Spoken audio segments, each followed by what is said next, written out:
હાલ સાયબર ક્રાઇમમાં એક એવો નવો સ્કેમ આવ્યો છે જેણે આપણી આજુબાજુના ઘણા યુવાનોના ભવિષ્ય બગાડી નાખ્યા છે. બને છે એવું કે તમારો જ કોઈ મિત્ર, સગો સંબંધી કે જાણીતો વ્યક્તિ તમને લાલચ આપીને કહેશે કે તારું બેંક એકાઉન્ટ વાપરવા આપ, હું તને 5-10 હજાર કમિશન આપીશ. અને તમને એમ થાય છે કે આપણો જ માણસ છે ને, એમાં શું, પણ અહીંયા જ તમે ફસાવો છો. હવે બરાબર સમજજો, તમે જે એકાઉન્ટ ભાડે આપ્યું એનો ઉપયોગ પેલા ઠગબાજો દિલ્હી, હરિયાણા કે બીજા રાજ્યના લોકોને લૂંટવા માટે કરે છે. એટલે ગુનો ત્યાં દાખલ થાય છે અને બીજા રાજ્યની પોલીસ તપાસ કરતી છેક તમારા ઘરે તમને પકડવા આવે. વિચારો, દિલ્હી, હરિયાણાની જેલમાં તમને કોણ છોડાવવા આવશે?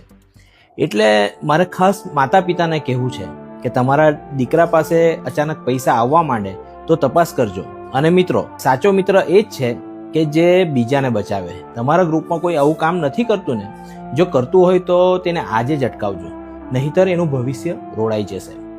આપણા સમાજનો કોઈ યુવાન આમાં ફસાય નહીં તે માટે આ વિડીયો દરેક ગ્રુપમાં અને વાલીઓ સુધી પહોંચાડજો. જાગૃત બનો, સુરક્ષિત રહો. જય હિન્દ.